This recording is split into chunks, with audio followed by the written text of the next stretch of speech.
Stay with the happy people, as many as you please. Stay with the groovy folks, listen to their pleas. Depart from the ancient times that bear no fruit at all, for the ghosts that tread in those fields of gray have vanished despite my call. My call that echoes from a past that I wish was sunny and bright. My call that sometimes shouts to the heavens as if I knew what was right. My call for the courage that I think I may have to tread with those ghosts of the past. But I hang my head as I recall instead the pain that comes at last. The plodding pain of a half-life ago, though it missed, it continues to tread. From the recesses of the soul, it continues to grow as I fight back the vision of dread. Is there a time that will come that will help me succumb to the despair of those great of loss? Or shall I continue to wrestle with the ghosts of the field that none pass across? Stay with the happy people, for their laughter rings in your ears. Stay with the groovy folks, for their words erase those old tears. Stay with the sights and the sounds that make today come alive, for the here and now will still come around as the life I should still strive. So I look to the light, smiling with purpose and sight as I ask once again for the freedom from blight. Then I feel the wind fade into the past, and I hear at last, as I arise from my knees, stay with the happy people, as many as you please.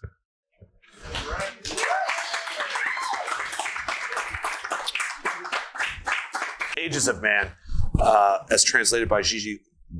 Guizado? Yes. Yes.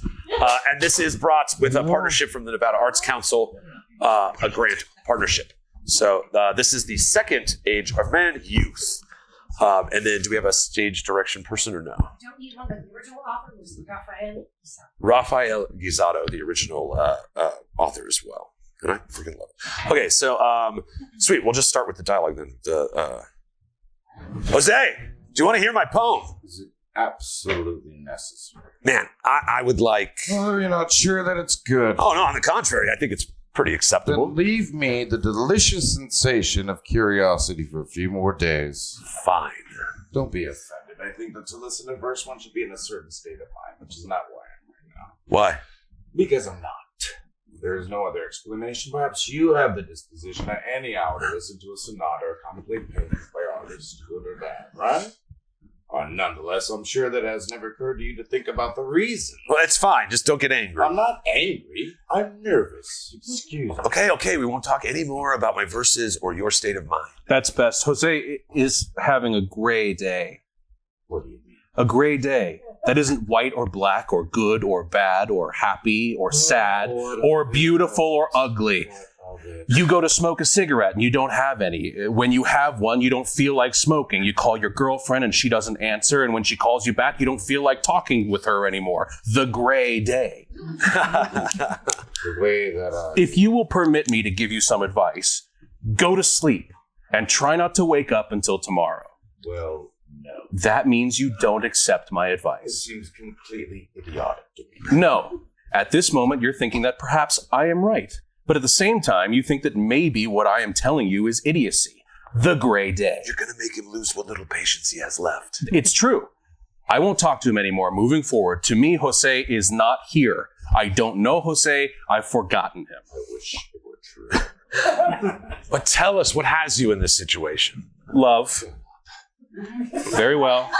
Lucia? Yes. Did you break up? Oh.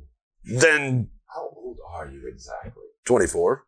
Like me? 1 year younger than his We've servant. known each other for a long time. We studied together. We're the closest of friends. We get together daily in this house or at your place or at Pedro's. We tell each other everything that happens to us. Spiritually, we must be equals. And nonetheless, we are very different. I don't understand. Well, the only difference between us is the economic situation. You are poor. Your father is a modest civil servant. You live with a certain humility. You don't belong to what society writers call the good life. Because it isn't. Pedro. Here. Pedro is situated in a zone between you and I. While you live in that environment, and I belong to a rich and socially well-connected family, has sufficient money, and his family is comprised of an elderly father and a single aunt. They don't cultivate relationships, though able to do so. And Pedro, who's a wild Of man, which I am quite he proud. doesn't greet anyone and enjoys a certain reclusive bohemian fame. Agreed. Very well. So what? So, of the three of us, the one who should have the fewest worries, you should look the most happy, confident, and blissful is me. But it happens to be that you are not. I don't see very well where the confusion comes from. Well, from what I just finished telling you, Well, from what you just said, the only important thing was the first, that we are the same age. We are young. This is to say we have a vast, promising, and suspicious future ahead of us. Everyone tries to realize it, to not let it slip through their hands. Although the weapons we have to fight with are different, the goal is the same and the prize identical. We will all have the same courage to reach the end. You've spoken like a professor of moral theology. You make me sick. you're simplifying things in a childish way. I would like to bring little older in this conversation. Let's talk. Or better yet, you two talk about Lucia. So we're already talking about her because I am enumerating all the factors that separate me from her and that should unite us. You don't know how much I love her and what I'm thinking of doing. Getting married. Yes. You have no choice. We had agreed not to talk about this. You're right. Forgive me. And I see I've come to a deadlock in my life. The gentleman is being ironic, as a classic comedic sidekick would say. Joking aside, do you think it's honest to launch into married life trusting only in inheritance rights without a personal effort to support you, without a path chosen and mapped out for one's own orientation? You're philosophizing. In love, all that counts is love. If you love her so much that you only conceive of peace by marrying her, make this wish come true first and foremost. And then, life itself will take care of making you orderly, methodical, and hardworking. There's a reason people say you have to be good like a family man. Surely it's because fatherhood gives you qualities that the rest of us mortals don't possess. Well, and above all, don't get ahead of yourself.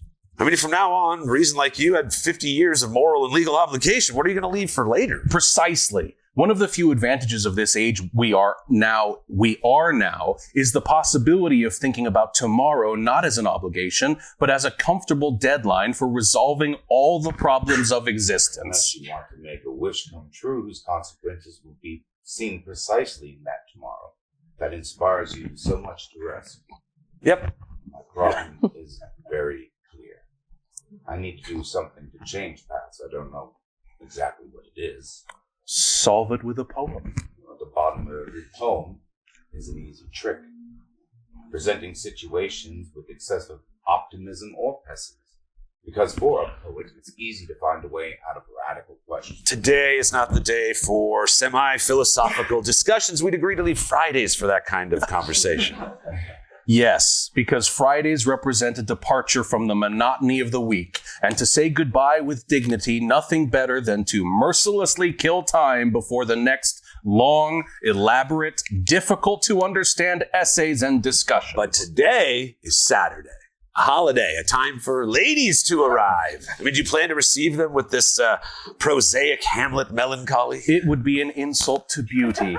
Look at me. I've spent half an hour more than usual on grooming my face and trying out attractive smiles. There is definitely no way to talk seriously with you two. No, we flatly refuse to disguise ourselves as serious. Oh, here they come. Do you hear their laughter? Come on, man. Get ready to receive the springtime that is written on the cheeks of a woman. That's very beautiful. Say it again. It's forbidden to listen to what was said only from men. The next time, lower your voice. No, because I would hear myself and be filled with embarrassment. Ava, once again, have you decided between Enrique and I? Don't be foolish. Then you haven't decided. Yes. Speak then. And you imagine there's a woman who can accept the cold way you frame such an important question? One moment, I'm going to get down on my knees, with one hand on my chest, the other extended like a statue. Now, yes, what is your answer? Clown. I protest these insults. We had agreed that since Lucia, your sister, and Jose, our friend, are dating, you had to do the same with one of us, since your prejudices prevent you from sharing your love with us both at the same time. And what does Enrique say? I am waiting for your response to put me in this situation. If it's favorable to me, I'll grow accustomed to the idea of loving you. But if not, I'll remain as I am now. My point of view, exactly. You are definitely both crazy. I think it's time to make a statement. For you, and what I say, it's already been said. Jose, is something going on with you? Do you love me? What's going on with me is that I love you. You know how much I have longed that once in a great while you would come to me. Today I waited for this sign, and since you've kept it, I find myself lucky. And you've made me forget gloomy thoughts Of what? of what it's to be of you and me. Please explain. Well, I don't know. I can't. Well, when I'm near you, I forget all the problems, or they seem non-existent, or they don't come to me in an acute way. It's impossible to think about serious things because you intervene between them and me. You make them disappear with the perfection of your face, the pureness of your gaze, the joy in your voice. Then, do you love me always? That is the key to everything. Loving you always. If what I feel for you were a whim, a passing boyish crush, it would be enough for me to love you now, passionately, madly. But loving you always, think of what that means. It is to remove from love all character of fling. It is to give in an equal rhythm every day and every hour. It is to pledge tomorrow a solemn and necessary engagement. It is above all to fill all the passing gaps in your affection, to fulfill your whims, strengthen your will, guess your desires, feed your ambitions, and sustain in you the image that you formed of me when you wanted me, not forever, but yes, with passion. And you don't feel capable of doing that? Capable? Yes. Prepared? No. Why? Because I've tried to do an analysis of my life, of what I am in reality, and what I can still be, and the ingredients that I have listed seem so poor to me, so sparse, so lacking in value, that I'm afraid to attempt an undertaking that is possibly greater than my ability. I don't understand this Well, pessimism. nothing could be easier. Haven't you seen on numerous occasions how a household formed under the best auspices begins to crumble little by little after a few years, almost imperceptibly, like mountains of sand become smaller when they're devoid of trees? The slipping is so subtle, so unnoticeable, that every act of foresight to avoid it is made impossible. And when you least expect it, the mountain has lost its upright shape, and its slopes are soft, level plains of the home. Very little remains, although nothing definitive or tragic has happened. Only that gradual loosening of the bonds of love, that torturous discovery of small defects, that increasingly heavy absence of illusion. Because in marriage, I believe, the dream is nurtured by the woman and realized by the man. All men your age are in your situation. You're wrong. Here you have an example of the contrary. Enrique. I see no difference between you and him, or if there is, it's in your favor. No. Seemingly, I am in an advantageous position next to him. I already know I have prospects of a respectable amount of money, of an enviable social position, etc. But do you believe that those free riches, that sumptuous and complete gift, would have everlasting value in my hands? Have I somehow deserved it? Has my administrative authority already been tested? And what of my self-love? Do you think it's satisfactory to spend one's youth minimizing self-love, molding it into a secondary place in the order of concerns, forming a hard callus on it so it's less sensitive? When in reality, it's my only treasure, the one I've consciously cultivated because I owe it to no one. How little you think of me. On the contrary. No, don't tell me the same thing again. Don't tell me it's because you love me that you see such serious problems, your situation so sad, your volition so weak. That's a childish deception. All your famous analyses are unnecessary. I don't know if we women have the gift of simplifying things the way Pedro thinks, but we do have the privilege of seeing them with crystal clarity when it comes to our happiness. If you really love me, if you love me always, start by harmonizing your life with that thought, with that imperative. Seeing it well is a privilege. You jump right over the obstacle of disorientation because your feeling tells you exactly which path you should follow. Could I intervene? In what? I see that you are engulfed in a conversation that either I'm very wrong or it doesn't have the sweetness of loving No coolness. heart to heart was ever so full of affection as this one. Well, I must warn you, Lucia, that Pedro maintains that Jose is having a great day. And what does that mean? Well, according to the theory of the young bohemian, a gray day is neither black nor white, not cold or hot, not sweet nor bitter. I'm familiar. So such that you must treat him in a way that is neither good nor bad, neither loving nor indifferent. I know. I don't need further details. On another note, Eva still hasn't decided. What are you saying? I inspire respect and Pedro distrust. I think she's going to choose a third party. It's a shame because everything should stay in the house, don't you think? You don't love her. Yeah. Seriously? Yes. Look me straight in the eye. This isn't a joke. I love her, I swear to you. But I try to hide it because I fear making a fool of myself. You're making a fool of yourself. With gratitude. Well, don't think that. It is certain that I love Eva, but I am not so blind to forget all that separates us. I mean, you can judge for yourself. Would it be honorable of me to awaken her in the reciprocity of my love when she's a cheerful, frivolous, playful, eager to enjoy her youth, beauty, and money, and when I can offer her neither a character that suits her nor the material comforts that she now enjoys? When you really love someone. I know. With the same refrain, so many idiotic things have been excused. That is a huge lack of charity, leaving me alone with a woman who came today determined to make fun of me. I wasn't able to reach it. What an insatiable desire to mortify a man. Have you not been able to come to an agreement? Yes, we have agreed on not loving each other. Well, you have to start somewhere. That's my consolation. Moreover, this negative situation has its advantages. What would I do with Master Jose's worries? No, while we were alone, I complied with your request, but in front of the ladies, I am obliged to possess a masculine independence that prevents me from following your orders. Speak then. Don't be cruel. How can you oblige me to repeat all of the foolishness that your boyfriend has said on this gray day? Oh, here you go again with your ridiculous theory. Neither speaking, nor being silent, nor insulting me, nor liking me. Is there no tea today? Yes, and biscuits with cream. I have reclined. Are you very hungry? Yes, I've got a ferocious appetite after the conversation with you. Well, you could take care of going to look for the items to serve the tea. No, I'd rather die of hunger. Don't be lazy. It's not necessary that I dedicate myself to work. Jose has enough servants in his house. Besides, I don't like jobs. I'm like Pedro. I love that they do things for me, that they make me everything easier for me. You know, Lucia, I have decided to take advantage of my current age, enjoying it to the fullest without being afflicted with work or wrinkled by worries. Maybe later I'll happen to marry a poor man and have to bury myself in the back rooms of a house without electricity.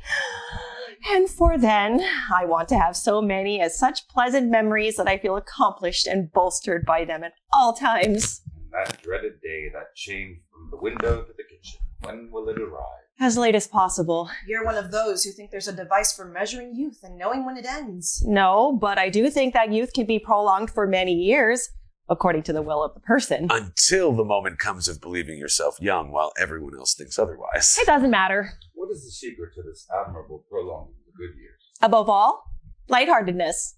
Do you know the ostrich tactic? Would you dare to deny that I'm right? Never. You are right from your point of view. And it's good that people like me are not in love with you. You're not very gallant.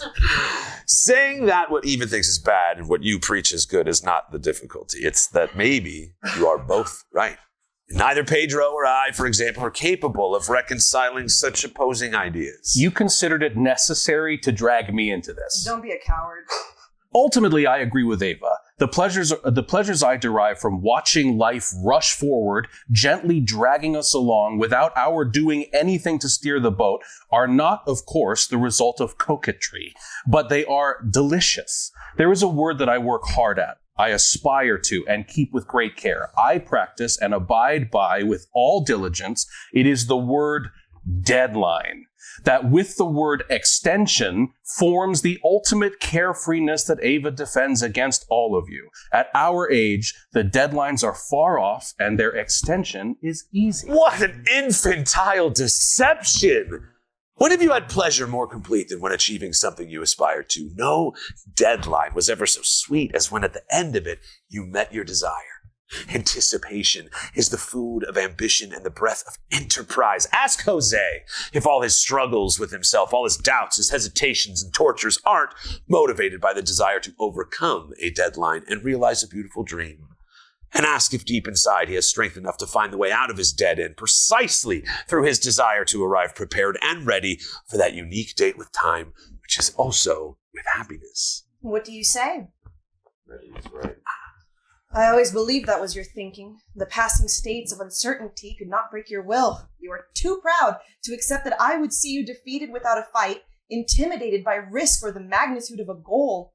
I'm seeing all this very clearly. Things already look easier and more precise.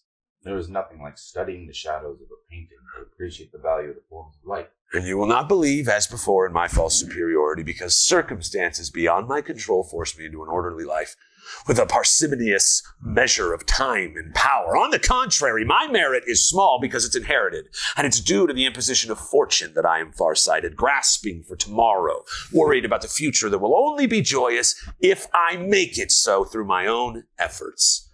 But you, who clearly have not heard the voice of an ant because you've only lived around the graceful and happy cicadas, you who did not have the anguish of patched clothing, longing for other people's toys and the sadness of broken shoes, you want now, of your own free will, to feel alone, fighting against difficulties, to break waves of adversity, to enjoy the singular pleasure of giving more importance to your first name than your last. Moving ambition. That has tempted you many times, don't deny it. That's true, but I'm more consistent with my age. Oh, you're consistent with the youth of the old people of today, with the young man of yesterday, with the stereotypical painting of youth, which, like those popular lithographs, lose all the value of their lines as they pass through old printing machines and the inexperienced hands of apprentices with no scruples. I have to intervene. You are all not going to reduce the values of my dreams.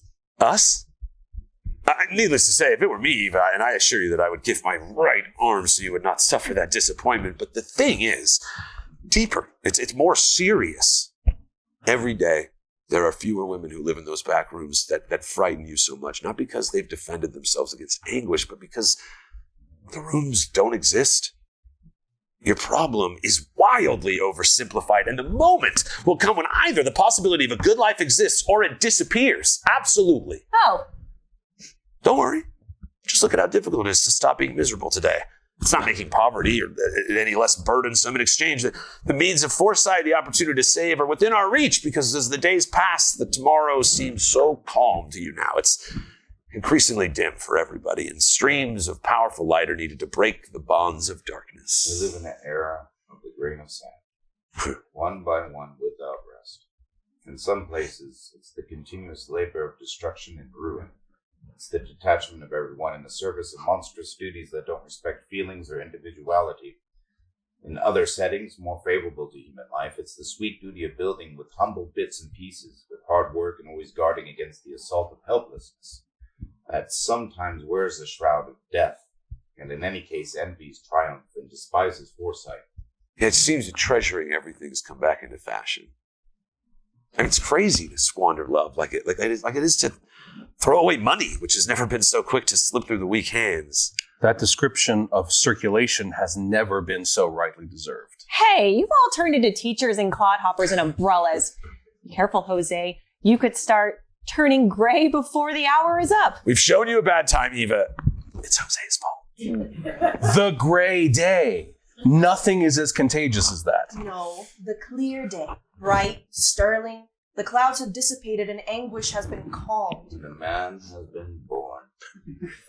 The one you want for yourself, the one I want to be to deserve you.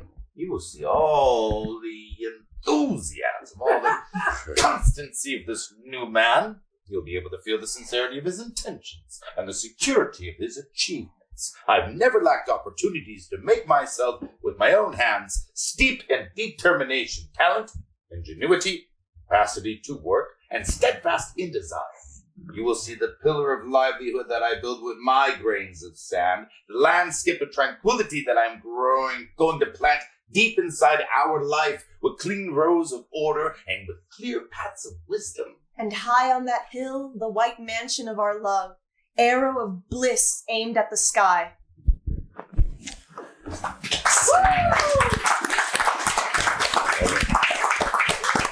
All right, vampire kid. Lights up on a high school classroom. Several students listen intently with their textbooks open. Human blood is grouped into 4 types: A, B, AB, and O. The cellular portion of blood contains red blood cells, white blood cells, and platelets.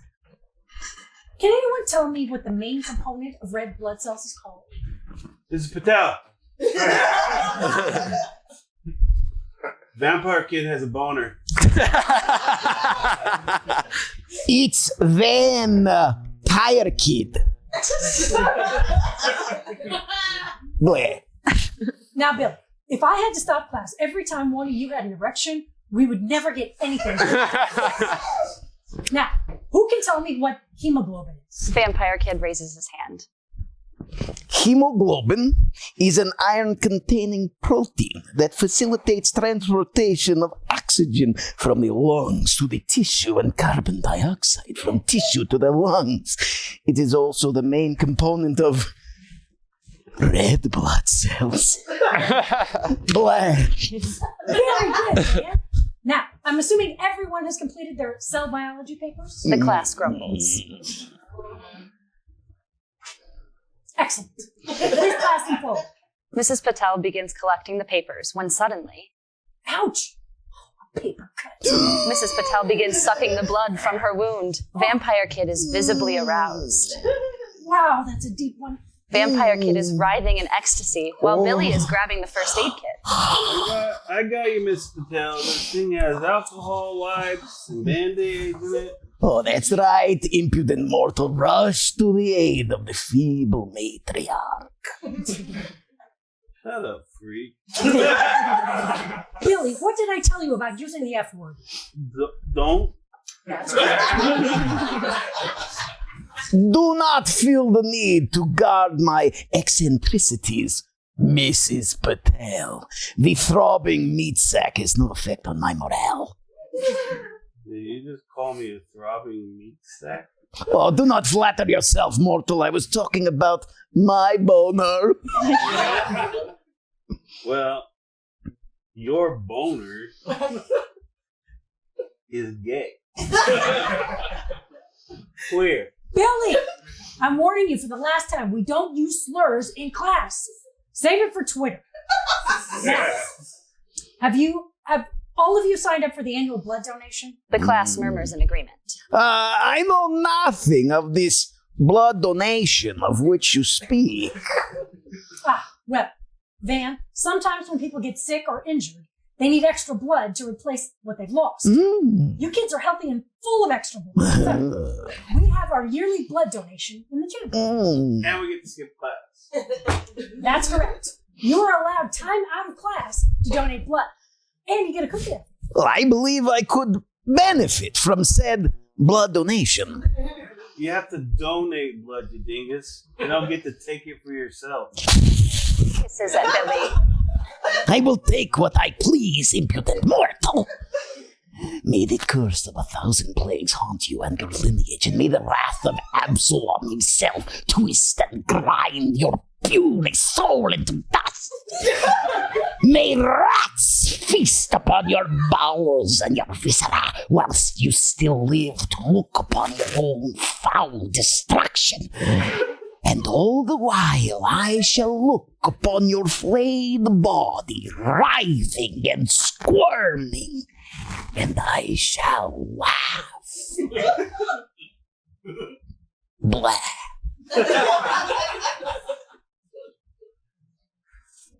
Yeah? Well, at least I can go outside without getting burnt to a crisp, you weirdo. Billy! How many times do I have to tell you we don't make fun of albinism? I am ever in your debt, Mrs. Patel. Suddenly the bell rings. Students begin filing out of the classroom. Now, I expect everyone to have their projects in by next Friday. Billy, I am very disappointed in your behavior today. But I No buts. Now get to class.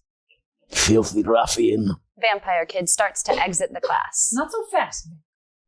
I'd like to speak with you privately, please. Vampire Kid is visibly nervous. Has Mrs. Patel discovered his secret? How may I be of service, Mrs. Patel? Don't take this the wrong way, Van, but I've noticed you behaving, well, differently lately. Is that so?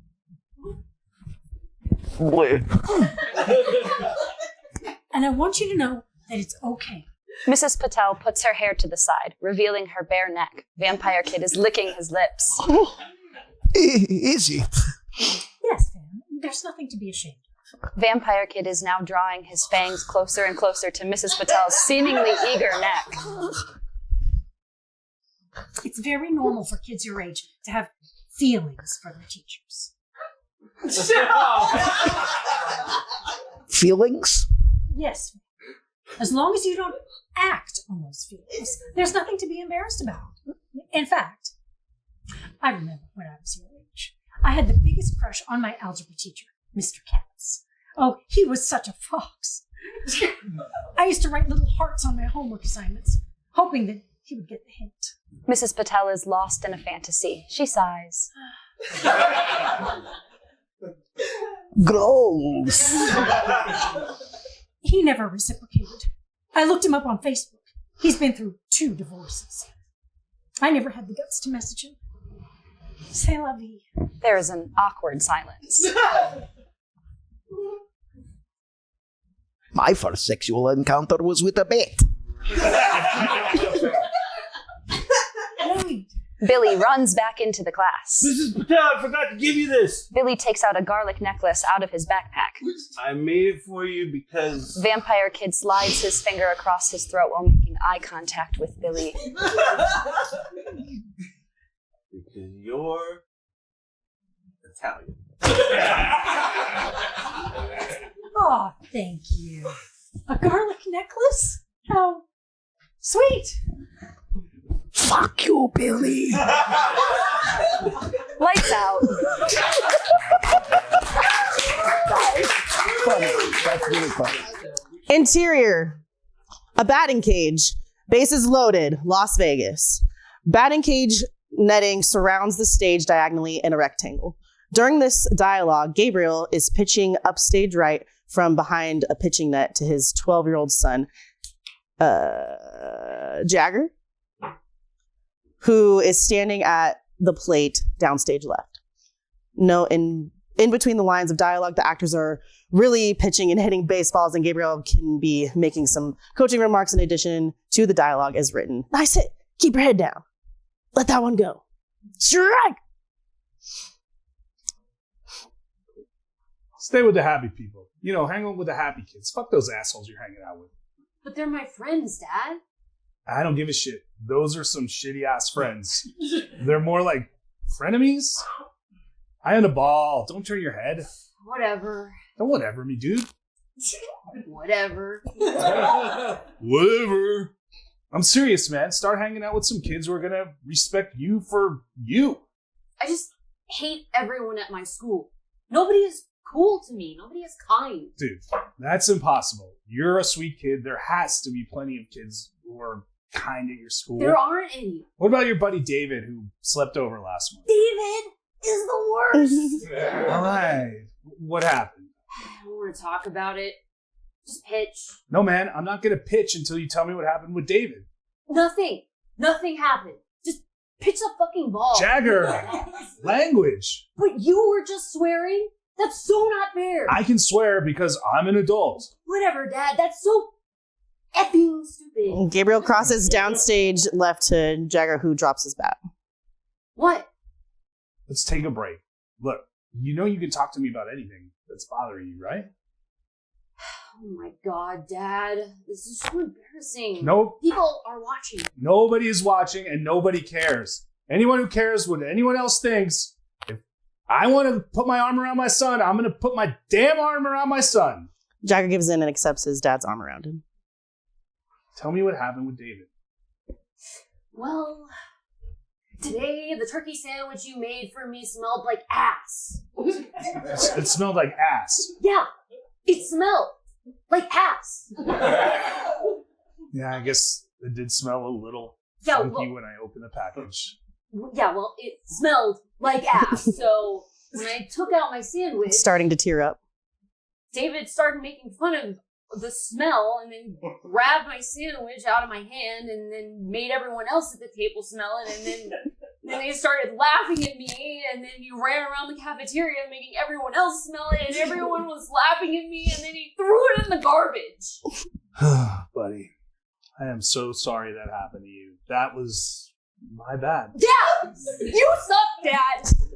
Yeah, I suck. That's on me. So David was laughing right up in my face, and he was saying, "Oh, you gonna cry? Are you gonna cry?" And I pushed him away, and then he drop kicked me like real hard because he's a little bitch, and that's the only move he's got.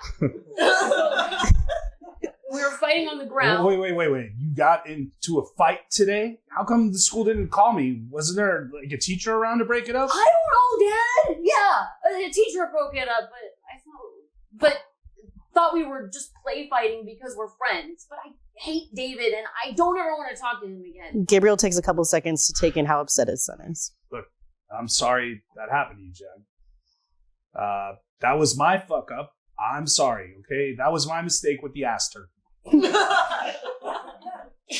I don't ever want you to make me lunch again either. Okay, fair enough, man. You go ahead and get the school lunch from now on, all right? Jagger nods his head in agreement. Well, hot damn, you must be kind of hungry right now, considering you didn't eat any lunch. No wonder you're cranky. All right, let's put all the balls into the buckets and let's go out here and pick up a pizza and watch a movie when we get home. Cool? Both father and son each grab a bucket and start picking up balls that are scattered about the inside of the batting cage. Cool. Hey, Dad, what are we gonna watch? I don't know yet. Hey, Jag, why don't you go pick up the balls you hit over by the pitching machine? Gabriel motions up stage right where he was previously pitching and continues picking up balls, facing the audience and talking over his shoulder. Jagger heads upstage towards the pitching net and pitching machine, picking up balls, and then vanishes upstage into darkness. Oh, I know what we can watch. Let's keep the Halloween movie theme going. Let's watch Dr. Sleep. It's the sequel to The Shining. I know how much you like The Shining, so anyway, it takes place 30 years later, and Danny Torrance, you know, the little ram kid, is all grown up and played by Ewan McGregor, and it's cool, and it's all about having psychic powers. I'll stop talking about it because I don't want to spoil it for you, but does that sound good, Jad? Pizza and a movie? Gabriel looks over his shoulder while crouching, picking up balls. Jad. Gabriel turns around with his head back towards the audience. Jagger, are you hiding back there? Gabriel walks up stage right looking for his son. He moves away some of the netting but can't find him. Hey, Jag, dude, seriously, now is not the time for hide and seek. Gabriel turns back towards the audience, scanning the batting cage complex. Just then, a batting cage attendant walks by on the outer audience side of the net. Hey, have you seen my kid, like, about this high, wearing an A's cap? He might be hiding somewhere. He likes to do that. No, sir, I didn't see any kid come in with you. Did you come in with him? Yeah, of course. He's got to be around here somewhere. Well, I guess I can make an announcement over the loudspeaker for him and to come meet you at the front desk. Do you want me to do that, sir? Gabriel's frozen in a trance and he slowly comes to realize a discordant, wavering sub-octave sound comes and then goes. Sir, do you want me to do that for you? No, that won't be necessary. I'm sure I'll see him around eventually. Snapping out of his trance. Hey, can I get another hour in this cage to hit some balls? Sure, as many hours as you please. Exits. Gabriel picks up the bat and puts a batting helmet on and presses the green button on the switch. He waits and waits and waits while the pitching machine fires up. The balls are coming in fast, around 70 to 80 miles per hour, and making a loud thud on the carpeted backstop. Gabriel starts connecting with a number of pitches. He stops swinging. He breaks down to his knees, crying as the balls are flying by his head, hitting the backstop. Thud, thud, thud. Black. Woo! Game of chin. All right, bam, bye, bam. Lights up on the patio of a bar in the Arts District. Any Arts District, every Arts District. We hear the sounds of music and conversation. Bass beat drives the pace of the interior. The door bursts open, revealing Don, a 30-something white guy with an unlit cigarette in his mouth. He frantically searches his pockets for a lighter. A group of women woos with drunken abandon from inside and seems to push out a slightly older white 30-something, Jan, who recoils at the sharp noise, and he quickly shuts the door behind him. He puts his back to the door and mutters to himself like a mantra. Stay with the happy people. One laughs to himself. His search for the lighter intensifies. Stay with the happy people. One finds a lighter in his pocket at last and clicks it, but it doesn't light. Stay with the happy people. Click, click, click, click. Fuck. Stay with the You got a light? happy people. 2 takes a deep, calming breath and closes his eyes. Don't mean to interrupt, but you got a light? Yeah? Awesome. Can I use it? 2 pulls the lighter out of his pocket and lights it, eyes still closed. 1 lights a cigarette from it. You're a lifesaver. You want to trade? You want me to save your life too? Something like that. You want to trade lighters? Oh, this one is fucked. It's almost worse than having lighter. It's as close as you can get to having lighter while still not having one. That's only a problem if you're trying to light something I am trying to light something. That's why I have a lighter. that doesn't light. It doesn't light anymore. Mine lights. It surely does. I don't need to light anything. Probably why it still works. You want me to have it? Something like that. You want to trade? Sure. The 2 exchange lighters. 2 opens his eyes and clicks the lighter. It lights. What the fuck? 1 clicks his lighter, which no longer lights. 2 laughs. You gotta be fucking kidding me. Click, click, click. You want to use mine? Is mine. Click, or click, was mine. click, click. You're welcome to it. 2 holds the lighter out to 1 who takes it. He now clicks both lights and neither will light. You gotta be fucking kidding me. No, no, no. Take a deep breath. What? Close your eyes. Take a deep breath. I know how to light a lighter, bro. Maybe just give it a try. Fucking bullshit. Bullshit fucking. 2 closes his eyes and takes a deep breath inwards and holds it. Just fucking work, you piece of shit. Both lighters light simultaneously. 2 exhales strongly and unintentionally blows out both flames. Dude, what the fuck? 2 opens his eyes. I'm going to head back in. I'm gonna lose my fucking mind. Just take a deep breath. It couldn't hurt. It did. You just didn't know it. What do any of us know? Really? 2 grabs one of the lighters from 1, lights it without issue. 2 looks angrily but lights a cigarette again. A real lifesaver. Ironic, if you think about it. Yeah, I guess so. I'm done. Jan, Thanks for the lighter, Jan. don't take me yet, Don. 2 hands 1 the lighter, opens the door and cautiously returns to the lively interior. 1 looks at the lighter, tries to light it, it clicks, but again does not light. Story of my fucking life. Click, click. 1 looks around as he starts to tear up. Seeing he's alone, he closes his eyes. He takes a deep breath, holds it a moment and exhales. He holds the lighter up in front of himself, opens his eyes, clicks it, and lights for a brief moment. The door swings open and blows out the flame. 3 comes through the door, an attractive white 40-something. He stews angrily for a moment before turning to 1. You got an extra one of those by chance? How dare you? Sorry, bro. I just want a cigarette. Yeah, I wanted a cigarette too. I just wanted a cigarette. You have a cigarette. Something like that. You need a light? Is it that obvious? I think I have some matches. Yeah, here. Thanks. Of fucking course. You all right? 1 match. All I got, but could I burn a smoke? Here. 1 hands 3 his pack of cigarettes and the 2 lighters, and he holds the matchbook sacredly. I only get 1 chance at this. Thanks. Shh. 1 takes the match out of the matchbook. He cautiously folds the book over itself and delicately places the head of the match to the strike plate. You can do this for once in your fucking life. You can fucking do this. You cool, man? Guess we're about to find out. Now shut the fuck up. Don't move suddenly. Don't breathe. Just stay still and give me this one fucking moment. This one perfect moment. 1 breathes inward deeply, holds it a moment, exhales, and as the last of his breath is released, he starts to strike the match. Lights out. Scene 2 lights up on the exact same patio a year later. There's no music, no lively conversation inside. The door opens and the silence fills the vacuum between the 2 spaces. 4 enters, a beautiful young woman with a dangerous appetite for the macabre. She looks around like a child at Disneyland. I can't believe this is it. This is where it happened? Oh, fuck, you can kind of feel it. It's heavy. This whole place is heavy as fuck. 3 enters uneasily. He seems to have aged drastically. Come on! You said you were here. Was it just you and him? Yeah, it was just the 2 of us. Perfect. Okay, so you are you, and I'll be him. Do you remember what you talked about? Oh, it was a year ago. I don't know. We didn't really talk about anything. Come on, don't lie. I'm not going to turn you in or anything. So you were here. It was a year ago tonight. You are where? I was sitting here. I didn't do anything. Of course you didn't. You were just sitting here and he was over here.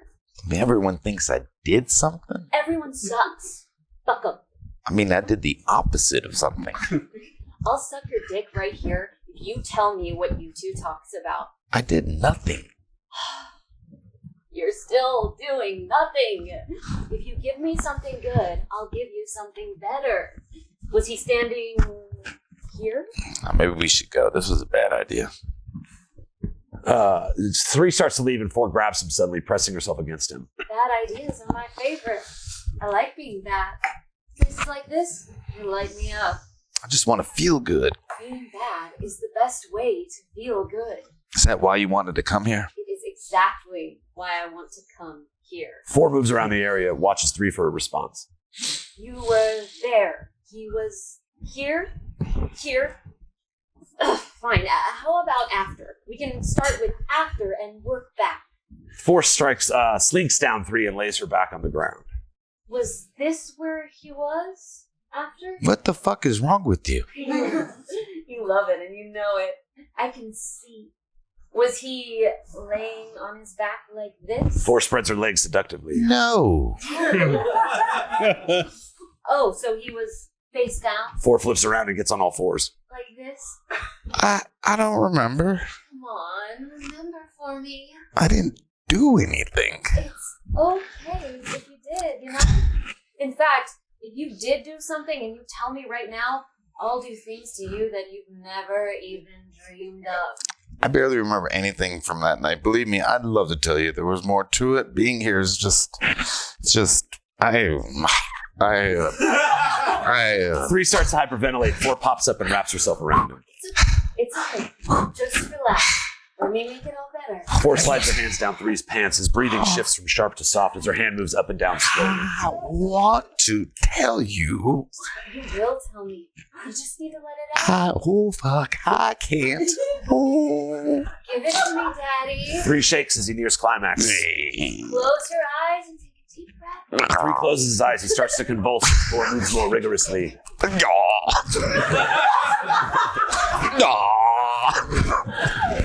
As 3 begins to climax, boom, lights out. Scene 3.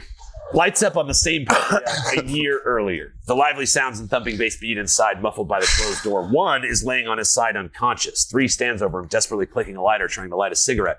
He tries the second lighter, which also only clicks. Come on, light, fucker. The door swings open and 2 comes out as before, closing the door quickly, putting his back to the door, closing his eyes, repeating his mantra to himself.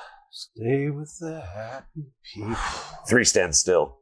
Stay with the happy people. 3 tiptoes to the other side of the patio. Stay with the happy people. 2 takes a long breath inward, holds it for a moment. 3 begins climbing over the short fence, and as 1 leg gets over, 2 releases his breath sharply. 2 opens his eyes. He looks down at 1, unconscious, and then over to 3, who stands with a leg on either side of the fence. You coming? Or going? I know what this looks like. Looks like he had too much. He was like that when I was walking by just now.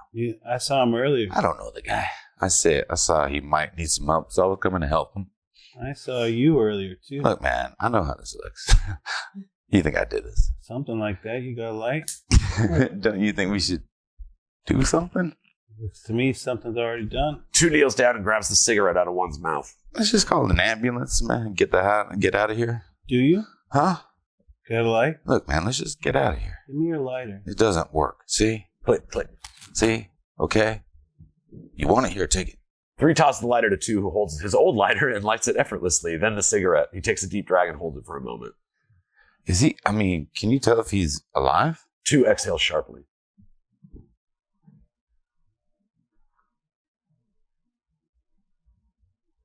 I don't think he ever was. You need a light? Yeah, I could use a cigarette. You have one. 3 looks at the cigarette in his hand, surprised. I was so shocked, seeing him like this. I forgot I had it. 3's getting nervous like a caged animal. He reaches into his pocket and pulls out the second lighter. Click, click. His hands tremble. Here, let me. 2 grabs the lighter out of 3's hand, lights it effortlessly, then the cigarette. Thanks. You did me a favor, A favor. None better. These places don't run on sex and drunken debauchery like you might have thought when you came in here. Sure, some hole-in-the-wall joints perform functions just fine, but this place is an exception that proves its own rule. These walls run on secrets. The music begins to warp to hollow wails. The bass line begins beating heavily like a heartbeat of the building itself. A machine of release, a brick and mortal confessional where sin is spewed as self-improvement, a bad feeling that feels good, at least for a little while. And then you need another drag off that stick that kills you just to make you feel alive when the sins don't stick to the walls of your soul like they used to. You expand them rather than limit your own intentions. And eventually you're full of secrets that don't even belong to you anymore. Made up answers of your own made up questions about your own made up self. I didn't kill him. It doesn't matter, really. I thought he was going to kill me. He might have. I mean, what do you want from me, man? I want to trade. Trade what? A secret for a secret. I keep your secret. A man died on a patio, shot himself in the head right in front of you. You hadn't even much spoken to him when suddenly, bam! 2 pulls out a revolver, 3 freezes. Please? 2 points the revolver around aimlessly. All that's missing is a dead man. Well, we actually have one of those. So really, all we need now is a dead man with a hole in his head and a revolver in his hand. It was an accident. A horrible accident.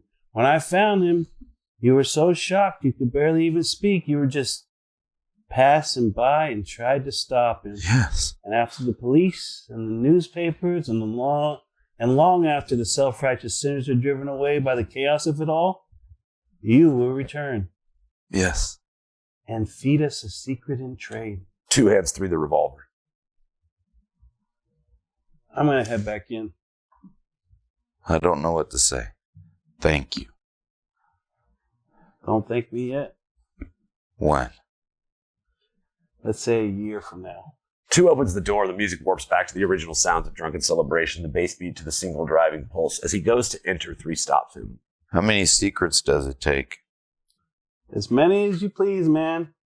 2 enters. The door closes behind him. 3 stands over 1. He looks around nervously, making sure that nobody can see him. He points the revolver at 1's head. He squeezes the trigger, and as the hammer falls to fire, everything goes to black, except the glowing red bar in the Arts District. The voices fade away to just the thumping of the bass, which again shifts into a pulsating heartbeat. In between heartbeats, we see the 3 final moments of each scene. Stay with the happy people. First scene. 1 strikes the match, but it doesn't light. He whispers the word no and collapses into 3, who pushes him into the ground. The lights of the building begin to fade and the heartbeat beats again. Stay with the happy people. Second scene. 3 pulls the trigger of the revolver, and when the hammer strikes, a gunshot blasts into 1. He puts the gun into 1's hand and sits on a nearby stool, repeating, "No, no, no." A cry of a woman discovering the scene morphs into the sirens of an ambulance. The wash of blue and red lights drains the color out of the haunted hipster bar in the Arts District, and as the sirens wail away, the red and blue flashing lights disappear, and the lifeless bar sits idly colorless. Several interweaving news reports play over the quiet building. Sadly, a man took his own life today at the bar in the downtown Arts District, has become one of the most well-known in the area. A sad day in the Arts District today as we report a man has taken his own life. 1 final report projects on the wall of the bar. 3 steps into his own image within it, and 4 slides up his legs and begins moving her hand rigorously. The only witness to the suicide told police that the man had asked him for a lighter, and when he offered him matches, the man, who is still identified, pulled out a revolver suddenly and shot himself 1 time in the head. He is confirmed dead, and his identity is yet to be released to the public. The final story fades, and the building sits lifelessly. Light me up, Daddy. Scene 3. 1 strikes the match. 3 fires a gun into 4's head as 3 climaxes, and then puts the gun to his own head. Click, click, click. It won't fire. All 3 scream in unison. The heartbeat, in response, returns faintly at first, and with each pump of the heartbeat, the life returns to the haunted hipster bar.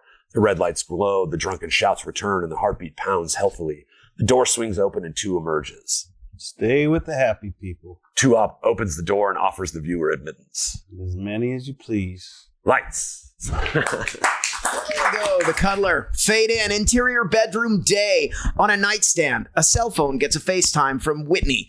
The phone is picked up by Henry in bed. We only see these two talk via close cell phone shots. Henry, 40s, big guy t-shirt, sits upright in the bed. Whitney, 30s, yoga gear, works out. Hey, Hi. I wanted to talk to you about tonight. I've been thinking about it since I got up. I'm excited. About that. Oh, No, I think I'm ready to take the next step. nice. I've been ready to take the next step with you since our first date. Well, I'm glad we didn't then in the middle of the coffee shop. I mean, we probably could have gotten free refills. We can get free refills whenever we want, Henry. I own the shop. Yeah, but this way I would have felt like I earned it. Sex for me, I just don't do it with anyone. It's gotta mean something. It's gotta be special. Off screen, Cynthia, 30s, sneezes. What is that? Yeah, that's Cynthia. Who? Bless you, Cynthia. Say hi. Henry pulls his phone back so we are wide on him. Cuddled on his chest in a nightie is Cynthia. Hi. Hi. Gotta go. I promise tonight I'll show you just how special you are to me. Henry hangs up, puts his phone down. Sorry about that. She normally doesn't call this early, so just needed to make sure it wasn't an emergency. A moment with the two of them snuggling. This is really nice. Sometimes things move so fast, you forget to enjoy the little moments. I know. Yesterday I passed these flowers and I thought, I bet those smell good because, you know, like they're flowers and all. And yeah, it's cliche, but I thought I should really stop and smell these. Why didn't you? Well, by the time I thought about it, I was already a few houses past them and it just seemed like a lot to walk back. I've been using a new shampoo. It's rose petal. Henry inhales. That's what it is. I couldn't figure it out. That's because you don't stop and smell the flowers. They laugh, cuddle more. Henry, this is perfect. After a moment, beep beep, an alarm goes off. Henry looks down at his watch. All right. Same time next week? Cynthia smiles. Henry gives Cynthia one last tight squeeze. This one's on the house. Cynthia loves it. Freeze on Henry. Title card, The Cuddler. Yeah. Interior, another bedroom, day. Henry sits on the floor, back against the bed. Dan, 30s, rests his head on Henry's lap. Henry strokes Dan's hair. If my husband found out about this, I don't know who he'd kill first, you or me. Please, it's not like we're sleeping together. This is so much worse, Henry. Sex is just sex, but this... Dan sighs, flips over. He looks into Henry's eyes. Unless you want to. Henry gives Dan a puzzled look. I mean, I'm already getting into trouble, so why not just go for it? Henry gets up quickly. What's the matter? Did I upset you? I'm not upset. I'm just kind of disappointed. Most guys would be flattered if I propositioned them. Maybe if I met you at a bar, but this is my job. I didn't mean anything by it. It's fine. You can try again next week. Good. Yeah, and I do understand. Besides, I can always call Ramon if I want a quickie. You make this sound so cheap. No, it's special. Do you really mean that? Of course. I respect what you do. Thanks. I'm going to shower. Your money's on the dresser, and you know your way out. Henry looks more disappointed. He takes the money and leaves. Interior, another house, bedroom, day. Stark, nothing on the walls. There is not much to this room. On the bed, Nikki, in a police uniform, spoons Henry. I've never seen you in your blues before. I didn't get home till like 30 minutes ago. I was supposed to be off at midnight, but it was one of those nights.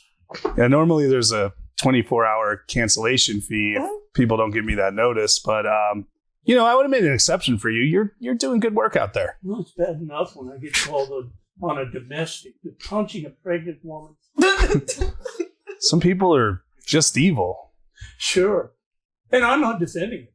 But you hang out at a flop house. What do you expect? Normally, when a kid is born in prison, it's sad. But in this case, it's probably the best thing that could happen. And you know what I think about the system. Damned if you do. Damned if you do. So I'm about to knock off and I get the call. Mrs. Davenport again. It's almost like she knows when my watch is going to end. Normally she cries wolf. This time she didn't. This time she murdered her grandson. Jesus. Hold on. He was an adult. 21 in all. Garbage. Yeah, but like his grandma? She says it was an accident. was trying to put vitamins in his drink, but instead dumped in a bunch of fentanyl. What does an old woman have fentanyl, you might I ask? I was going to ask that. Poor Trish, she didn't. It was a piece of shit grandson's. May he rest in peace. Yeah, of course. He was cutting it with cocaine and selling it to the nightclub crowds. Maybe it was an honest mistake on her part. I don't know if I could tell the difference between ground up fentanyl and protein powder. Good thing you don't work at GNC. You should do podcasts about your life. Tell me about it. That was only the second weirdest call of the shift. What beat that? Beep beep. You'll have to find out next time. You always leave me on a cliffhanger, Nikki. Interior house day. Henry sits at a table with Linda, 60s. They drink tea. Did I tell you I saw Margaret Ingram at the grocery? Her son was with her. Billy? How is Billy? I haven't seen him in years. He got a promotion. He's now head of oncology. Nice. If you would have told me he'd be this successful when we were growing up, I wouldn't have believed you. Way to go, Billy. He goes by William now. Remember the sleepover when he peed the bed? Don't be rude. Most kids are bedwetters at some point. You were. Yeah, but he was awake when he did it. Mary, across the street, her daughter just won this big literary. I know what you're doing, Mom. I'm not doing anything.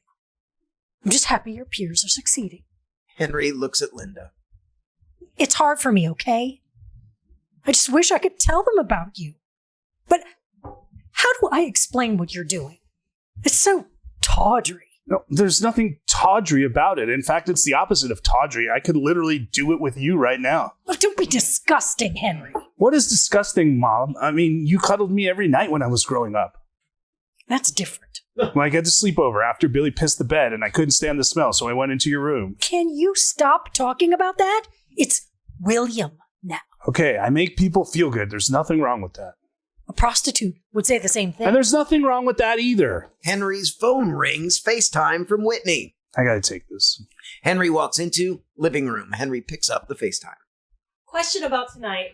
Option A or option B? Whitney holds up two revealing pieces of lingerie. Yes. No, but seriously. Linda forces herself into frame. Whitney quickly hides the lingerie. Hi, Whitney. We were just talking about how Henry needs to get his life together. Okay, I gotta go. Surprise me, but go with A or B or nothing. Henry blows her a kiss. She returns it. They hang up. Henry walks back into kitchen. Doesn't Whitney want more? Her ex-fiance was a fancy Wall Street broker, after all. Keyword is was. He was a fancy stockbroker until he went to jail. You always leave that part out. I don't like to focus on the negatives. It's ironic because they got him for insider trading, and now he's inside being traded. How many packs of cigarettes do you think he's worth? You want to figure out where someone went wrong? How about you look in the mirror? What happened to not focusing on the negatives? You were the valedictorian. Of 6th grade. Your father and I had such high hopes for you. Dad worked in a factory his whole life, busting his hump just to get to retirement. And what happened? He dropped dead 2 months after his last day on the job. We never even got to go to Finland. I never understood why he was so obsessed with that place. He said, "You'll see." I make my own schedule. I make a living. I bring happiness to people. I think Dad would be proud of me. You could have been an astronaut. You're disappointed that I didn't become an astronaut. There's only like 100 of them out there on the planet. You know that, right? And besides, do you know how hard it is to cuddle in zero gravity? Not funny. It would have been easier to become like a senator or something. You could have done that too. Maybe even president. Okay, Ma. I'll see you later. I just want what's best for you. Is that what you plan to be doing in 10 years? Probably, unless I become the head of oncology somewhere or win a literary award. We paid for you to go to college. What a waste of money. We finally agree. Henry grabs Linda, brings her in close. As he hugs her, she moves into his embrace. See? Doesn't that feel nice? Interior apartment evening. Henry sits on a couch and 40s enters with 2 cups of tea. I told my friend about you. Oh, thanks. If she decides to set up a consultation, remind her to mention your name so you get that referral discount. Yeah, speaking of which. Another woman, Samantha, enters from the other room. Henry stands up. No. You know the rules. No surprises. That's why we have safe words. Has anybody ever used their safe word because of the way you cuddled them? Can't you make an exception just this once? If it helps, mine is platypus. Huh? My safe word. Not that I've ever used it. Henry looks at the woman, sighs. That'll cost you an extra 50. 35? She's from out of town. What does that matter? Fine, 40. Do you have cash on you? No. Sorry, ladies. As you know, Anne, this is a cash-only operation. The women stare at Henry with doe eyes. Smash 2. Henry sits on the couch, Anne on one side of him, Samantha on the other, his arms around them. They look content. He does not. Don't tell anyone about this. Interior, another bedroom, night. Henry lies still, holding Matt, 40s. Matt moves around constantly, fidgeting, switching positions. You all right? I'm fine. Flip over. We'll try something else. Matt does. He tries to be still, but fidgets again. Come on, this is for you. We can do it however you like. Wait, whatever I want? Within reason. Montage. Henry and Matt cuddle in one uncomfortable position after another. Neither is enjoying it. Interior, another apartment, night. Henry enters, takes a deep breath, kicks off his shoes. He walks to the fridge, grabs a beer, and cracks it open. Whitney, in a robe, approaches on the other side of the fridge, the open door mostly blocking what we see of her. Hey, babe. How was your day? Grueling.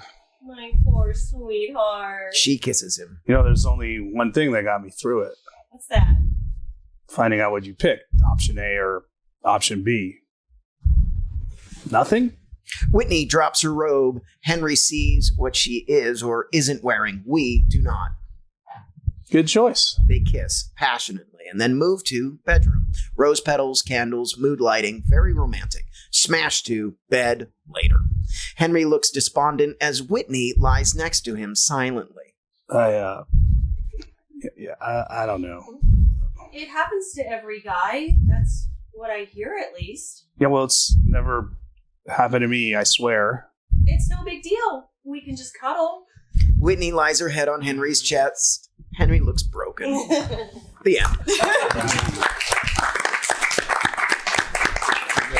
Scene, coffee shop, morning.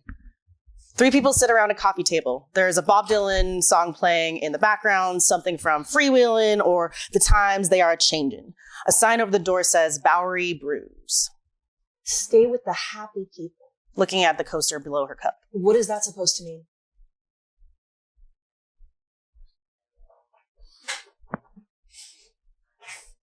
The owner is a fan of the beatnik generation. Bowery Blues was a poem by Jack Kerouac, hence the pun. Who's that? He was a writer in the 50s. He palled around with these poets that were searching for a transcendental state. Mostly they smoked a lot of weed and waxed about how awful everything was. Hell yeah. All the coasters have phrases on them. They're from poems and books and songs. Mine says, the only war that matters is the war against the imagination. That's Corso, I think. Diane DePrima. They have poetry nights here twice a month, where patrons read Ginsberg, Burroughs, DePrima, excerpts from On the Road, songs written by Woody Guthrie, that sort of thing. Well, Stay with the Happy People seems nice. I'm not sure what that one's from, but I'm guessing it is ironical. Well, why do you say that? The beatniks were a rather morbid lot. They looked at the world through a dark cloud. Unlike you, David? Yes. I'll just brood over here with my lukewarm side. I ordered mine extra hot, unlike your sense of optimism. Hard to keep my mood upbeat with this shit. Indicating the TV. Oh, I know. Look at this. It's getting worse. She turns her phone screen towards them, showing a live video feed of the Los Angeles fires. Damn. That's relentless. How much of the city is burning now? They said over 50,000 acres. People are evacuating everywhere. Social media is flooded with videos. Look at this one. She scrolls to a clip of flames engulfing a hillside, crying audible in the background. Can't watch this. It's just overwhelming, but at the same time, you can't look away, right? It's like this collective trauma we're all a part of. Yeah, until it turns into just another post you could scroll past. People hashing it, share it, and move on once the algorithm picks up something shinier. That's cynical, David. Social media is also helping. Look at all these fundraisers popping up, people opening their homes to strangers. It's not all bad. She's got a point. I saw a TikTok earlier of a guy, an Uber driver, rescuing people who couldn't drive themselves out. Stuff like that doesn't make the headlines, but it's out there. Okay, fair. But it's still crazy how detached it can make us feel like we're in this cozy coffee shop complaining about the Wi-Fi speed while an entire city's going up in smoke. Pauses, looking out the window. It's not just a city. It's people's lives, homes, memories, everything. And the worst part is how helpless you feel. Like, what can we even do? Donate, share a post. It all feels so small. Small adds up. If enough people care, it makes a difference. True. But it's also exhausting. I know I'm dating myself, but when 911 happened, it was the only thing. We came together as a country. Social media was 10 years off. There was 5 or 6 channels covering it on TV, and it was all anyone watched for days. We were all in shock. And in morning, and we, thank God, we all had a few days to process, some time to heal, or at least a little. Well, those of us in the rest of the country, of course, now it's just overwhelming to care about everything. Fires, floods, wars, mass shootings, vans plowing through pedestrians, and the disgusting politics in the aftermath. When do we get a break? Maybe we don't. A silence falls over them. The crackling of the coffee grinder fills the space as they watch the TV mounted in the corner. A news anchor's voice drones on about the fires, showing aerial footage of the devastation. Standing up suddenly, I need a break from this. I'm going for a walk. she grabs her coat and bag. You okay? Yeah, just need to step out into the cold for a bit. Julia exits. The bell above the door jingles as she leaves. I get it. It's too much. You're the one glued to your phone, though. Isn't it too much for you? Sometimes, but I don't know. Seeing it makes it real. Ignoring it doesn't make it go away. Fair. And don't forget to step back when you need to. Wow, look at you. Sounding like the voice of reason. Don't get used to it. Cynics are just cowardly optimists. The two sit in companionable silence for a moment. The news coverage switches to an interview with a tearful evacuee. Breaking the silence. You think Julia's okay? Yeah. She's tough. You know, one of those people who feels everything deeply. Not a bad thing. No, it's not. You know, those beatniks we were talking about were a lot like her. And you, maybe. How so? Well, they were a collective of people that had just lived through World War II and quickly into the war in Korea. And they lived at a time with tremendous prosperity. The U.S. had never been a particularly powerful country before that. The world had treated them as an upstart and an experiment. But after the war, the U.S. became a superpower. They built some of the most state-of-the-art technology, architecture, fashion, music, social innovation the world had ever seen. Television and film blossomed during the post-war effort. Yeah, I mean, that must have been amazing. Did you see any of that? Of course. But not in the 50s. I was born right in the end. The 70s was really my time. But just like I had to live through Kennedy being assassinated, Vietnam, civil rights, etc., they were living through this technological and social revolution. But there was also incredible strife. Your generation thinks politics is polarized now. But back then, the KKK was a solid, recognized political party. Women, queer people, blacks, Latinos were also prospering, and some people did not like that. Was that when the Tulsa massacre happened? No, Greenwood was in 1921, but redlining was still a thing. Stonewall wasn't for a few more years, but the Japanese internment camps were still fresh on everybody's mind. America was in the middle of a crisis of self.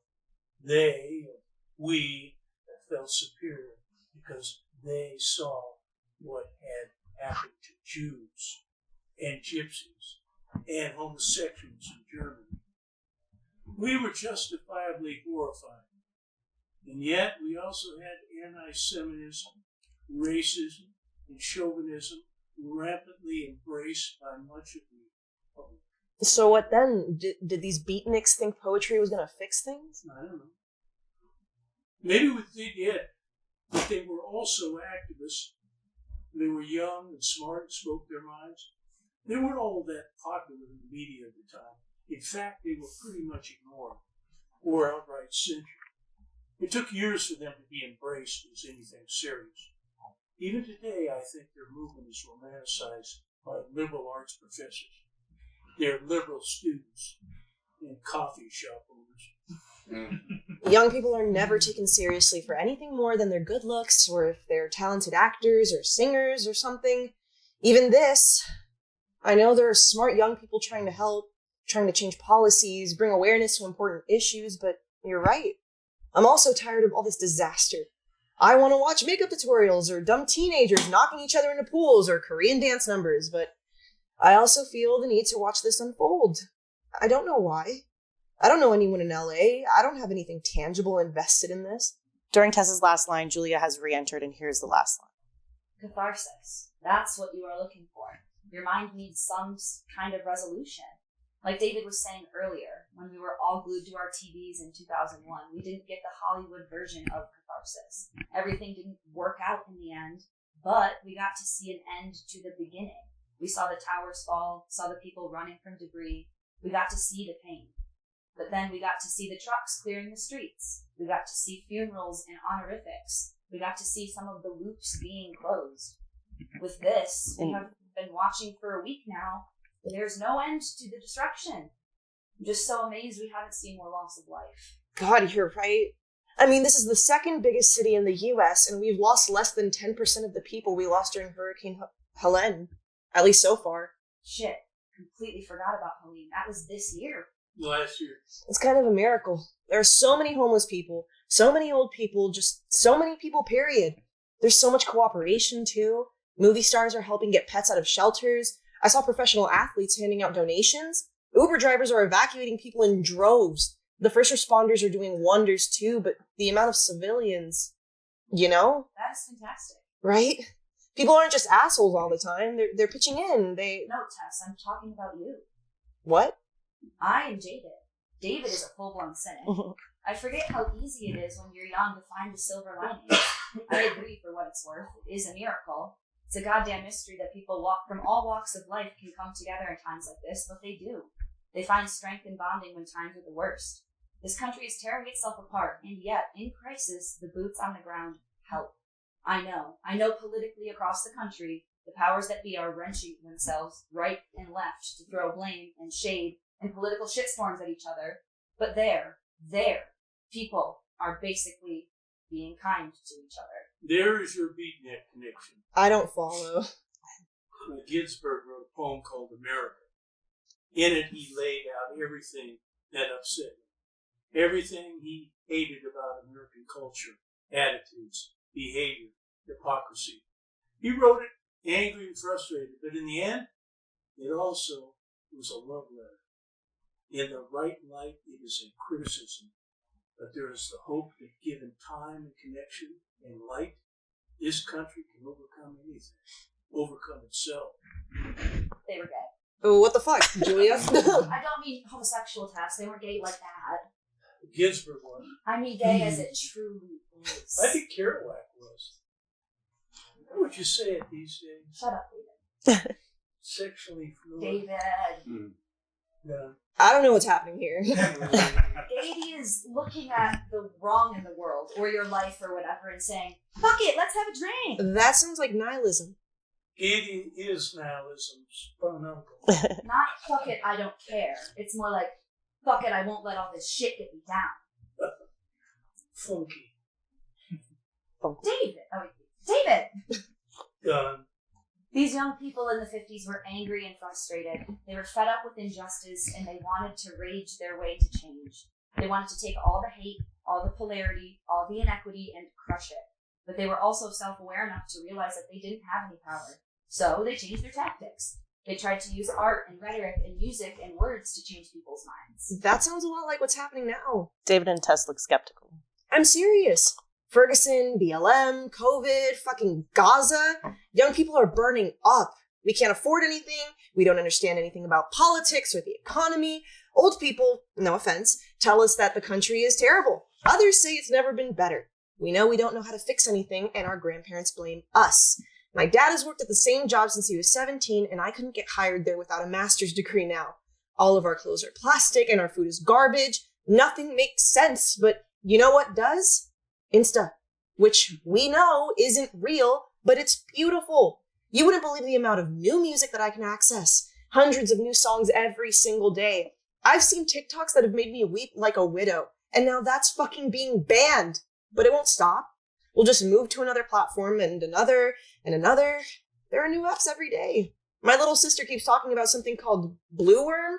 What the hell is that? I don't know. But if it sticks, I'll probably be on it soon. You know why? Why? Because it's what I can afford. And it's everywhere.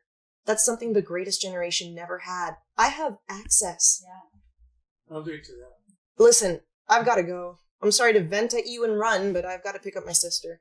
Yes. Yeah? It's just really... Thank you. Get home safe. Sure, I will. Do you think I could take a few of these coasters? As many as you please. Tess leaves, the bell jingles. Julia picks up her coffee. David moves a comforting hand to Tess's back and gives her a reassuring smile. Lights.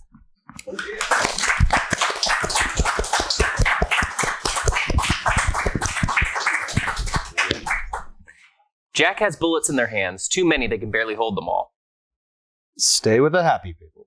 Jack gets spooked and tosses all the bullets. Jesus, Mary Joseph, what the fuck? Wow. That scared the actual shit out of me. No, seriously, I definitely pooed a little. No, I had to take my underwear off and clean it in the sink, but definitely a little came out. That's rather grotesque. Rather grotesque? Who are you? The Queen of fucking England? Sorry, Mum. Isn't a perfectly normal bodily function too much for you, or my humble poos ruining your perfect day? Bitch sad, isn't it? It's your fault anyway, so fuck you want. Stay with the happy people. Fucking well, let me tell you, Miss Matilda, how do I know you that? Now use your little magic bullshit and gather all these bullets. How do you know who that is? What? I asked you. You must know if you're telling me. You must know if you're telling me. Are you just repeating me? That's premature. Real mature. Oh, okay. Now, how do I stay happy? How do I stay with the happy people if I don't know how the hell who the happy people are? What's a happy people person? What is a happy person? Oh, great. I'm still here. Happy is... It is content. Wait, that's just another word that I don't actually know how to define. Happy.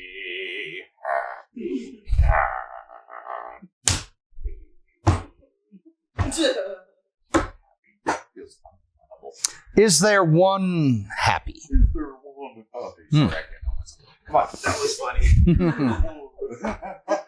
Oh, Jesus, tough crowd. Happy means something different for everyone, I guess, but maybe the meaning of it isn't the thing I'm looking for. I am happy. Yeah, I don't believe that for a second. Is saying I'm happy the opposite of happy? What's the opposite of something undefinable? You can't have the opposite of nothing. You can't have the opposit of nothing. We're still doing the repeating thing.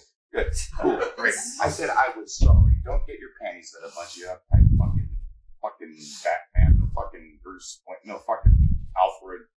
Yeah, Alfred. Stay with the happy people. Yeah, you said that. You're saying that like it's supposed to help me or something. Right now, I have no idea what it means. So right now, I'm with the sad people, and that sad person is Litchwit's Party of One. Me, baby. Me, one of the loneliest number you know.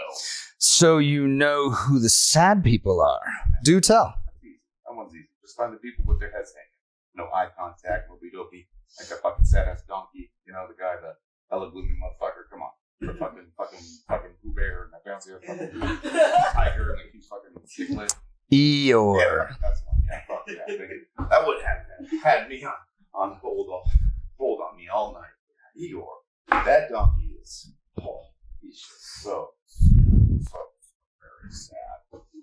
None of those dudes seem happy either. Who I guess is the closest to that ignorance is bliss shit people talk about. I mean, he only cares about honey, which I totally get. Bee puke is the best out of all the insect puke. Slaps. It hella slaps. Right? Okay. Right. Fine. Honey is good. No, bee puke. Slaps. Yes. Okay. It slaps hard. There you go. Now you get it. Do you truly think none of those characters are happy? Shit, that's happening. I don't want it. That pig is scared of its own. Pig is scared of its own shadow. He's probably on some anxiety shit. Rabbit can't simmer the fuck down. Always obsessing. Owl can barely read. Only gives a fuck about himself. Narcissistic much. Ticker can't stop himself from fidgeting for 1 damn second to see anything around him. And we already know Eeyore is a sad sack. That all sounds like little personal hells to me. Well, it looks like you have it all figured out then. Colt freezes in place. Why did I do that? Why was I describing all the mental health issues of the characters from Winnie the Pooh? Why do I know so much about you? Christopher Robin. None of these mind fucking are real. You made them up, you little rats. Now I was thinking on this topic, something about that's right. How do all these happy people you keep going on and on about you little tiresome lamb?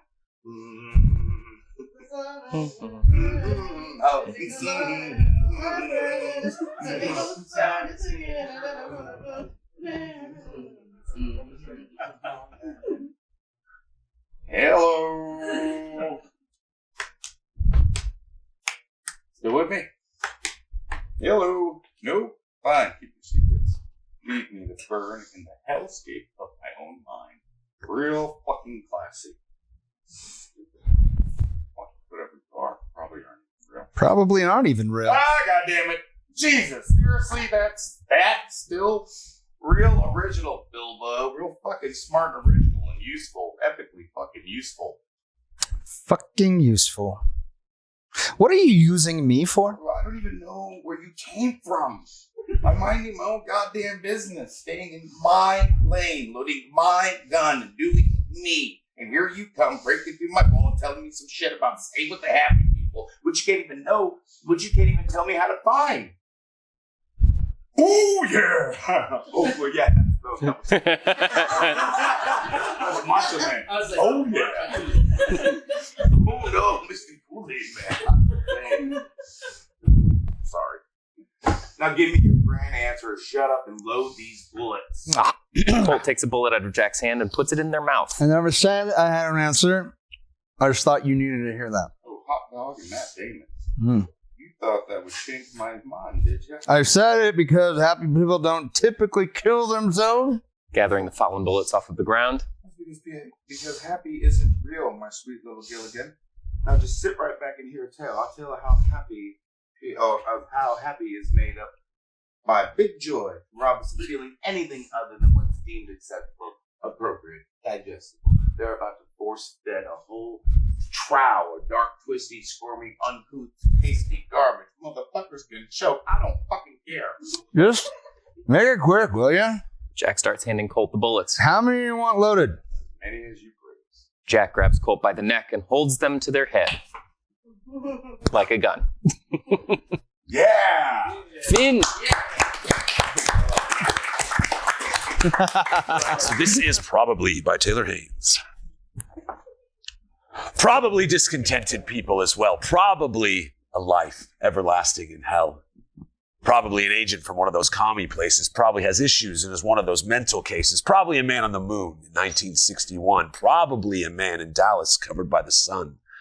Probably a sobbing teacher unable to teach. Probably a Secret Service agent unable to reach. Probably a man with some books eating some lunch.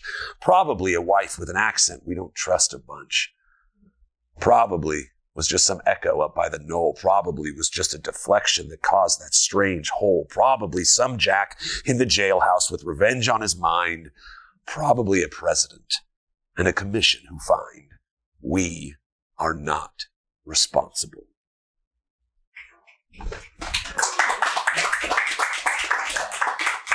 And now I've killed again.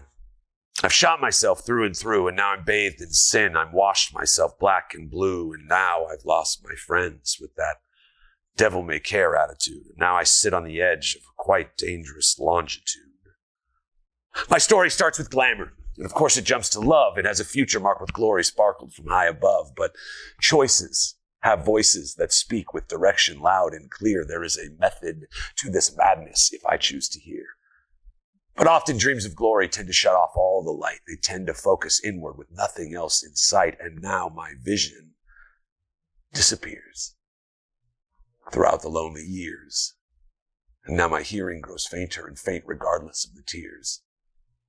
And now my trusted friends have been severed and ignored, and now I think only of myself. Gifting is my ultimate reward. My tongue, it has grown more pompous, and my mouth, it has grown more loud, and the result of my self-coronation has been my pounding of chest so proud. And now my judgment day visits, my palace full of fear, and now the court delivers me its sentence for me, the king, to hear.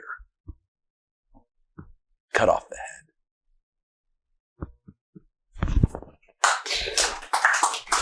I love it. Love it. It's Birthright by Robin Stitch. The setting, Stillness, a remote village located in the United Kingdom, untouched by modern society with its own firm government hierarchy and beliefs. We have our character introductions. Don't worry about those. That's just for the actor. We enter Stillness, a distinctly puritanical village, seemingly a snapshot of the late 1600s. There's a gathering in the town square, all citizens in attendance. In the center, there are 3 teenagers, Ruth, Esther, and David. They're being presented by the town's elder, Father Aaron. By his side is Sarah, a midwife. Stay with the happy people. Be the happy people. Stay with the happy people. And may your gift spread amongst us all. And may it spread furthermore and forever. Love see. Love see. Together, the townsfolk repeat, Love see, an old blessing ingrained in their creed and culture.